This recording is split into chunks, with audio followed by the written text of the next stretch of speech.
ಫಾವಿಸಮ್. ಫಾವ್ಸ್ ಅಂದರೆ ಫ್ರೆಂಚ್ ಭಾಷೆಯಲ್ಲಿ ಕಾಡುತೋಳ. ಕಲಾವಿದ ಹೆನ್ರಿ ಮ್ಯಾಥೀಸ್ ತನ್ನ ಕಲಾಕೃತಿಗಳನ್ನು ಗ್ಯಾಲರಿಯಲ್ಲಿ ಪ್ರದರ್ಶಿಸಿದಾಗ ಕಾಡು ತೋಳ ಮಾಡಿದ ಹಾಗಿದೆ ಈ ಕೃತಿ ಎಂದು ವಿಮರ್ಶಕರೊಬ್ಬರು ಟೀಕಿಸುತ್ತಾರೆ. ನಂತರ ಈ ಪಂಥಕ್ಕೆ ಫಾವಿಸಮ್ ಎಂದೇ ಹೆಸರಿಡುತ್ತಾರೆ. ಪೌಲ್ ಗಾಗಿನ್ನ ಕಲಾಕೃತಿಗಳು ಹಾಗೂ ಅವನ ಚಿಂತನೆಯ ಮುಂದುವರಿಕೆ ಫಾವಿಸಮ್.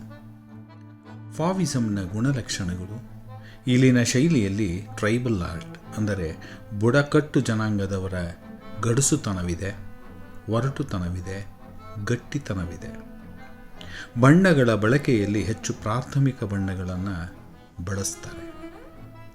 ಎಕ್ಸ್ಪ್ರೆಷನಿಸಮ್ 1905ರಲ್ಲಿ ಪ್ರಾರಂಭವಾದ ಹಾಗೆ ಫಾವಿಸಮ್ ಕೂಡ ಅದೇ ಕಾಲದಲ್ಲಿ ಬದಲಾದ ರೂಪದಲ್ಲಿ ಚಿತ್ರಕಲಾ ಕ್ಷೇತ್ರದಲ್ಲಿ ಕಂಡುಬರುತ್ತದೆ.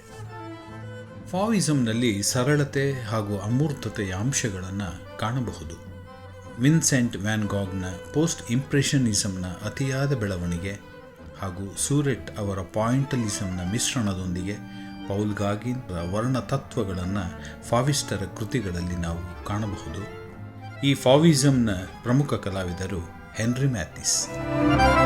ಎಕ್ಸ್ಪ್ರೆಷನಿಸಮ್ನ ಕವಲುದಾರಿಯೇ ಫಾವಿಸಮ್. ಇದರಲ್ಲಿ ಬುಡಕಟ್ಟು ಕಲೆಯ ಗಡುಸುತನ ಮಿಳಿತವಾದ ಸಮಯ, ಆಧುನಿಕತೆಗೆ ಆದಿಮ ಸ್ಪರ್ಶ